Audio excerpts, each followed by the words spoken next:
ಎಲ್ಲರಿಗೂ ನಮಸ್ಕಾರ. ಮಹಾನ್ ವ್ಯಕ್ತಿಗಳು ಹೇಗೆ ಅಷ್ಟು ಶ್ರೇಷ್ಠರಾಗ್ತಾರೆ ಅಂತ ಯಾವತ್ತಾದ್ರೂ ಯೋಚಿಸಿದ್ದೀರಾ?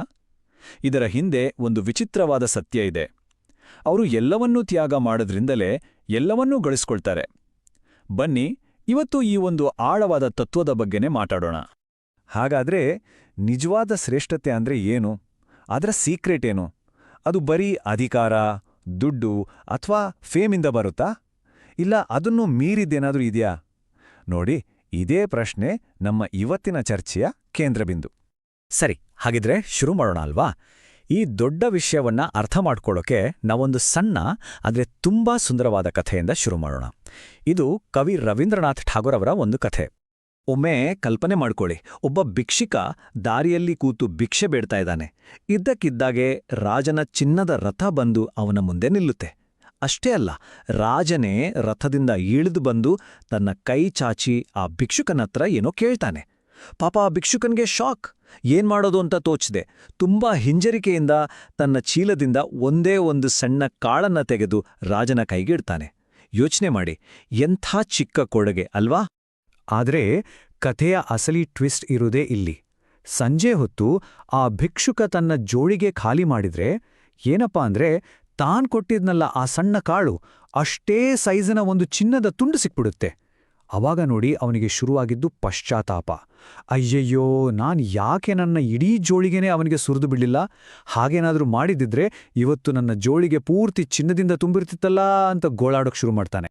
ನೋಡಿ, ಈ ಕಥೆಯಲ್ಲಿ ಒಂದು ವಿಚಿತ್ರವಾದ ಆದರೆ ತುಂಬಾ ಮುಖ್ಯವಾದ ಪಾಠ ಇದೆ. ಇದನ್ನೇ ನಾವು ಕೊಡುವಿಕೆಯ ವಿರೋಧಾಭಾಸ ಅಂತ ಕರೀಬಹುದು. ಅಂದ್ರೆ ನಿಜವಾಗ್ಲೂ ಏನಾದ್ರೂ ಗಳಿಸ್ಬೇಕು ಅಂದ್ರೆ ಮೊದಲು ನಿಸ್ವಾರ್ಥವಾಗಿ ಕೊಡಬೇಕು ಅನ್ನೋದು. ಇದು ಕೇಳೋಕೆ ಸ್ವಲ್ಪ ವಿಚಿತ್ರ ಅನ್ಸಿದ್ರೂ ಇದೇ ಸತ್ಯ. ಇಲ್ಲಿ ತ್ಯಾಗ ಅಂದ ತಕ್ಷಣ ನಾವು ಅದನ್ನ ಸರಿಯಾಗಿ ಅರ್ಥ ಮಾಡ್ಕೋಬೇಕು. ತ್ಯಾಗ ಅಂದ್ರೆ ಬರೀ ಕೈಯಲ್ಲಿನೋ ವಸ್ತುಗಳನ್ನ ಬಿಡೋದಲ್ಲ. ಅದಕ್ಕಿನ್ನ ಹೆಚ್ಚಾಗಿ ನಂದು ನನಗೆ ಅನ್ನೋ ಸ್ವಾರ್ಥದ ಯೋಚನೆಯನ್ನ, ಅತಿಯಾದ ವ್ಯಾಮೋಹವನ್ನ ಬಿಡೋದು.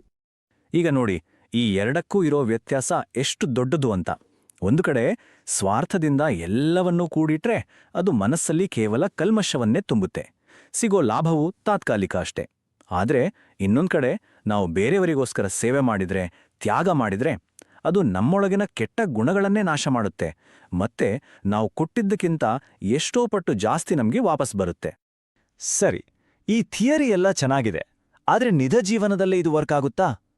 ಖಂಡಿತ ಆಗುತ್ತೆ. ಬನ್ನಿ, ಈ ತತ್ವವನ್ನೇ ತಮ್ಮ ಜೀವನದಲ್ಲಿ ಅಳವಡಿಸಿಕೊಂಡು ಇತಿಹಾಸದಲ್ಲಿ ದೊಡ್ಡ ಹೆಸರು ಮಾಡಿದ ಕೆಲವರನ್ನ ನೋಡೋಣ. ಮೊದಲನೇ ಉದಾಹರಣೆ ಗೌತಮ ಬುದ್ಧ. ಯೋಚನೆ ಮಾಡಿ, ಒಬ್ಬ ರಾಜಕುಮಾರ, ಇಡೀ ಸಾಮ್ರಾಜ್ಯಕ್ಕೆ ಒಬ್ಬನೇ ಉತ್ತರಾಧಿಕಾರಿ. ಅಂಥವರು ಏನನ್ನ ತ್ಯಾಗ ಮಾಡೋಕೆ ನಿರ್ಧಾರ ಮಾಡಿದ್ರು ಗೊತ್ತಾ? ಒಂದು ಕ್ಷಣ ಅದರ ಬಗ್ಗೆ ಯೋಚಿಸಿದ್ರೆ ಮೈಜುಮ್ಮನುತ್ತೆ. ಹೌದು, ಇಡೀ ರಾಜಸಿಂಹಾಸನವನ್ನೇ. ಅಂದ್ರೆ ಬರಿಯೊಂದು ಕುರ್ಚಿಯಲ್ಲ, ಅದು ಅಧಿಕಾರ, ಊಹೆಗೂ ನಿಲುಕದ ಐಷಾರಾಮಿ ಜೀವನ, ಇಡೀ ರಾಜ್ಯದ ಸಂಪತ್ತು. ಇದೆಲ್ಲ ಅವರು ಜ್ಞಾನವನ್ನ ಹುಡುಕೊಂಡು ಹೋಗಕ್ಕೆ ಬಿಟ್ಬಿಟ್ರು. ಇದು ಸಣ್ಣಪುಟ್ಟ ತ್ಯಾಗ ಅಲ್ಲವೇ ಅಲ್ಲ. ಸರಿ, ಈಗ ಸ್ವಲ್ಪ ಆಧುನಿಕ ಕಾಲಕ್ಕೆ ಬರೋಣ. ಇನ್ನೊಬ್ಬ ಮಹಾನ್ ವ್ಯಕ್ತಿ, ಮಹಾತ್ಮ ಗಾಂಧಿ. ಇವರ ತ್ಯಾಗದ ರೀತಿ ಸ್ವಲ್ಪ ಬೇರೆನೇ ಇತ್ತು, ಆದರೆ ಅದರ ಪ್ರಭಾವ ಮಾತ್ರ ಅಷ್ಟೇ ದೊಡ್ಡದು. ಅವರು ತುಂಬಾ ಯಶಸ್ವಿ ವಕೀಲರಾಗಿದ್ರು. ಅದರಿಂದ ಕೈ ತುಂಬ ದುಡ್ಡು ಬರ್ತಾ ಇತ್ತು, ಜೀವನ ತುಂಬ ಆರಾಮಾಗಿತ್ತು. ಆದರೆ ಇದೆಲ್ಲವನ್ನೂ ಅವರು ದೇಶ ಸೇವೆಗೋಸ್ಕರ ಪಕ್ಕಕ್ಕಿಟ್ರು. ಯೋಚನೆ ಮಾಡಿ, ಇದೂ ಕೂಡ ಒಂದು ತುಂಬಾನೇ ದೊಡ್ಡ ವ್ಯಕ್ತಿಗತ ತ್ಯಾಗ ಅಲ್ವಾ? ಹಾಗಾದ್ರೆ ಇಷ್ಟೆಲ್ಲ ತ್ಯಾಗ ಮಾಡಿ ಇವ್ರಿಗೆಲ್ಲ ಪ್ರತಿಯಾಗಿ ಏನ್ ಸಿಕ್ತು? ಸಿಂಹಾಸನಕ್ಕಿಂತ, ದುಡ್ಡಿಗಿಂತ ದೊಡ್ಡದು ಏನಾದ್ರೂ ಸಿಗೋಕೆ ಸಾಧ್ಯನಾ? ಖಂಡಿತ ಸಿಕ್ತು. ಅವರಿಗೆ ಸಿಕ್ಕಿದ್ದು ಅಳತೆ ಮಾಡೋಕ್ಕಾಗದಷ್ಟು ಗೌರವ, ಕೋಟ್ಯಾಂತರ ಜನರ ಪ್ರೀತಿ ಮತ್ತು ಇತಿಹಾಸದಲ್ಲಿ ಎಂದಿಗೂ ಅಳಿಸಲಾಗದ ಒಂದು ಸ್ಥಾನ.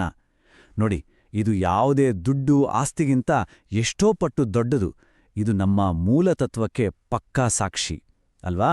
ತ್ಯಾಗ ಮಾಡೋದ್ರಿಂದ ಸಿಗೋ ಲಾಭ ಬರೀ ಹೊರಗಡೆ ಕಾಣೋ ಕೀರ್ತಿ, ಗೌರವ ಅಷ್ಟೇ ಅಲ್ಲ. ಅದಕ್ಕಿಂತ ಮುಖ್ಯವಾಗಿ ಇದು ನಮ್ಮನ್ನ ಒಳಗಿಂದಾನೇ ಬದಲಾಯಿಸುವ ಒಂದು ಪ್ರಕ್ರಿಯೆ, ಒಂದು ರೀತಿ ಆಂತರಿಕ ಪರಿವರ್ತನೆ ಅಂತ ಹೇಳ್ಬೋದು. ಈ ಆಂತರಿಕ ಬದಲಾವಣೆಯ ಪ್ರಕ್ರಿಯೆ ಹೇಗೆ ನಡೆಯುತ್ತೆ ಅಂದ್ರೆ ಅದನ್ನ 3 ಸಿಂಪಲ್ ಸ್ಟೆಪ್ಸಲ್ಲಿ ನೋಡ್ಬೋದು. ಸ್ಟೆಪ್ 1, ನಮ್ಮಲ್ಲಿರೋ ಟ್ಯಾಲೆಂಟ್, ಸಮಯ, ದುಡ್ಡು ಏನಿದೆಯೋ ಅದನ್ನ ಪ್ರಪಂಚದ ಒಳ್ಳೆಯದಕ್ಕೆ ಕೊಡಬೇಕು. ಸ್ಟೆಪ್ 2, ಹೀಗೆ ಕೊಡೋದ್ರಿಂದ ನಮ್ಮ ಮನಸ್ಸಿನಲ್ಲಿರೋ ಕೆಟ್ಟ ಯೋಚನೆಗಳೆಲ್ಲ ತಾವಾಗಿಯೇ ಕ್ಲೀನ್ ಆಗುತ್ತೆ. ಮತ್ತು ಫೈನಲಿ ಸ್ಟೆಪ್ 3, ನಾವು ಕೊಟ್ಟಿದ್ದಕ್ಕಿಂತ ಎಷ್ಟೋ ಪಟ್ಟು ಜಾಸ್ತಿ ಗೌರವ, ಜ್ಞಾನ ಮತ್ತು ಶ್ರೇಷ್ಠತೆ ನಮಗೂ ವಾಪಸ್ ಸಿಗುತ್ತೆ. ಸರಿ, ನಾವು ಈಗ ಈ ಚರ್ಚೆಯ ಕೊನೆಗೆ ಬಂದಿದ್ದೇವೆ. ನಾವು ಶುರು ಮಾಡಿದ್ವಲ್ಲ ಆ ಭಿಕ್ಷುಕನ ಕಥೆ, ಅದರ ಆ ಒಂದು ಭಾವನೆಗೆ ವಾಪಸ್ ಹೋಗೋಣ. ಹಾಗೆ ಈ ಪಾಠವನ್ನ ನಮ್ಗೆ ನಾವೇ ಅನ್ವಯಿಸ್ಕೊಂಡು ನೋಡೋಣ. ಆ ಭಿಕ್ಷುಕನ ಪಶ್ಚಾತ್ತಾಪ ನೆನ್ಪಿದೆಯಲ್ವಾ? ಈಗ ಅದೇ ಪ್ರಶ್ನೆ ನಮ್ಮೆಲ್ರಿಗೂ ಕೂಡ. ನಮ್ಮತ್ರ ಯಾರಾದ್ರೂ ಬಂದು ಏನಾದ್ರೂ ಕುಡಿ ಅಂತ ಕೇಳಿದ್ರೆ ನಾವು ಆ ಭಿಕ್ಷುಕಂತರ ಹಿಂಜರಿಕೆ ಒಂದು ಸಣ್ಣ ಕಾಳು ಕೊಡ್ತೀವಾ ಅಥವಾ ನಮ್ಮ ಇಡೀ ಜೋಳಿಗೆನೇ ಖಾಲಿ ಮಾಡೋಕ್ ಸಿದ್ಧರ್ತೀವಾ? ಇದು ನಾವು ನಿಜವಾಗ್ಲೂ ಯೋಚನೆ ಮಾಡಬೇಕಾದ್ವಿ.